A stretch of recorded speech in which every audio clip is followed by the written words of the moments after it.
Welcome to the Asian Century with Jamie and Catherine. Today, we are on the topic of Asian stars. Names such as Michelle Yeoh, Jackie Chan, Aishwarya Rai, Shah Rukh Khan, and Lee Byung-hun are now well known internationally.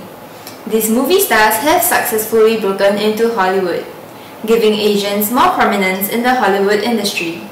Remakes of Asian films such as The Grudge, The Departed, Godzilla, and The Ring also indicate this growing phenomenon. However, despite some successes, it has been found that Hollywood remakes of these Asian films are often whitewashed. Let's find out more from our roving reporter, Fiona. Whitewashing refers to the entertainment industry's attempts at making ethnic characters more appealing. This is done by having Caucasian actors playing roles that originally featured Asian characters. So why is this practice so prevalent in Hollywood? An example would be the movie 21, which was based on a book about Asian American college students. Yet the movie itself had Caucasian actors playing its lead roles. Let us now speak to Dana Brunetti, movie producer of 21. So Dana, what do you have to say about your casting decisions? Believe me, I would have loved to cast Asians in lead roles, but the truth is, we didn't have access to any bankable Asian American actors that we wanted. If I had known that the Asian community would have been so upset about this, I probably would have picked another story to film. Thank you, Dana. Now that we have heard from the producers, let's hear what the actors have to say. The cartoon was set in a pan-Asian world, where main characters were based on Asian and Inuit cultures, which made it different from typical Western cartoons.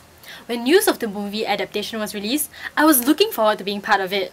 I had high expectations for this movie when I found out that the casting calls were open to all races. To quote them, it was open to Caucasians and any other ethnicity. However, the results of the casting were disappointing. Even seemingly biased, as the lead protagonist roles were given to Caucasians. Let us now speak with Edwin Zain, the cultural consultant for the cartoon series Avatar: The Last Airbender.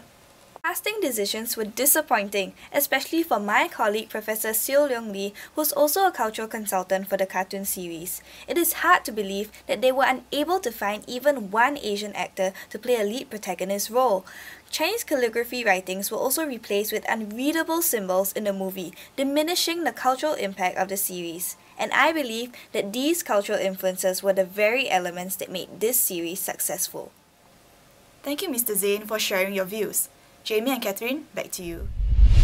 Famous Malaysian actress Michelle Yeoh, who starred in Hollywood movies such as Tomorrow Never Dies and Memoirs of a Geisha, was recently interviewed by The Star about how she managed to beat the stereotypes and successfully break into the Hollywood industry. One aspect is the L&L factor, language and looks. Even though a director or a producer may be looking for an actor with a certain look or charisma, first and foremost, he must be able to speak proper English.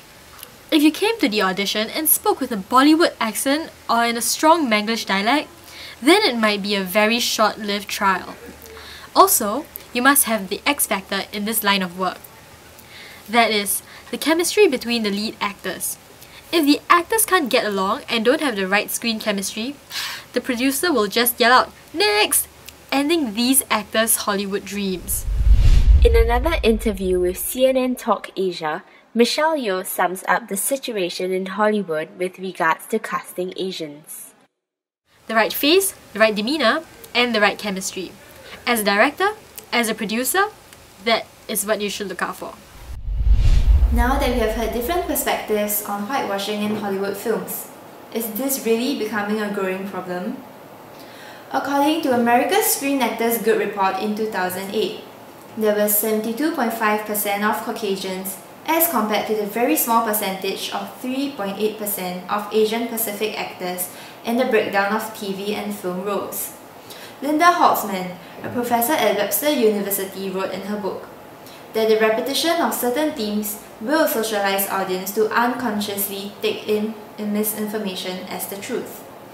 Therefore, with continued whitewashing of films, the persistent presence of Caucasian actors in Asian lead roles may lead to our future generations not realizing the importance of an Asian presence in the film industry.